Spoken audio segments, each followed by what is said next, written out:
Right, me again. Video number 2 on Naviens. By the way, it's Dave Wells from Dave Wells Heating and Plumbing down here in Somerset.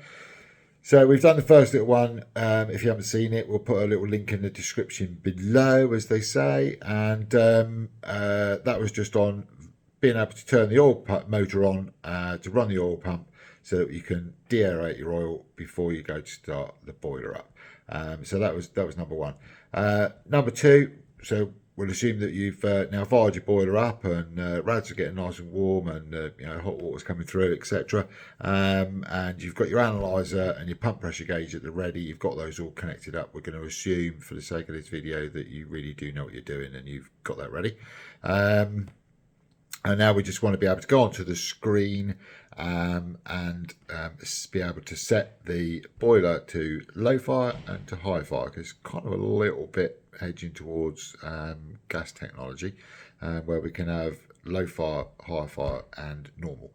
So we're going to set the boiler now to run on. I'll show you how to set it to run on low, so you can do your low settings, and then we can swap that over then to high, so you can do your high settings, and then we can take it back to normal.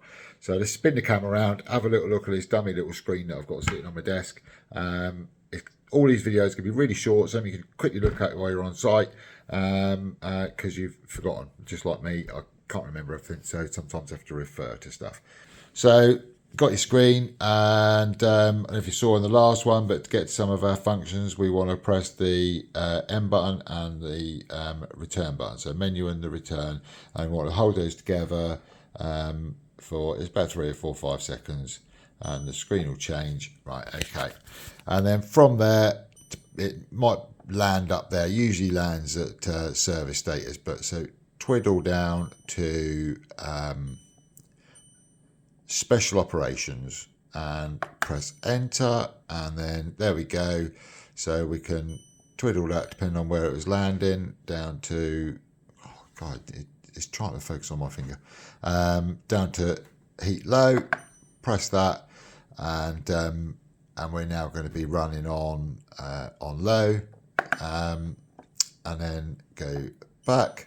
So you've set your low settings, you set your air, you set your pump pressure, and then obviously you can take it to high, just same, press that, and then when you're finished and you're happy, chappy, and it's all good, then back to normal, and setting is complete.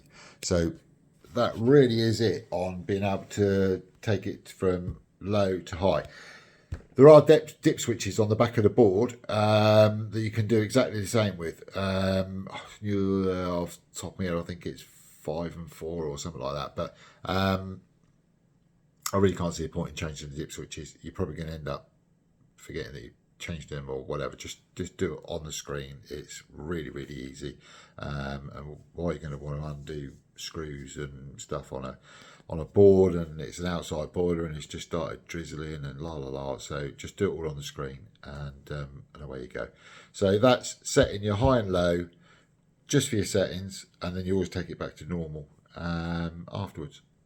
We'll do another little video on adjusting the air setting, so we'll do that in a little while. So that'll be the next one. Pump pressure is done on the pump, and you guys should be quite familiar with adjusting pump pressures, but you just got 2 adjustments to be able to do, your high adjustment and your low adjustment. We'll do a little video on that anyway, but I think the next one we'll do, it will be changing your air settings. Hope you liked it, short and sweet, and have a good day.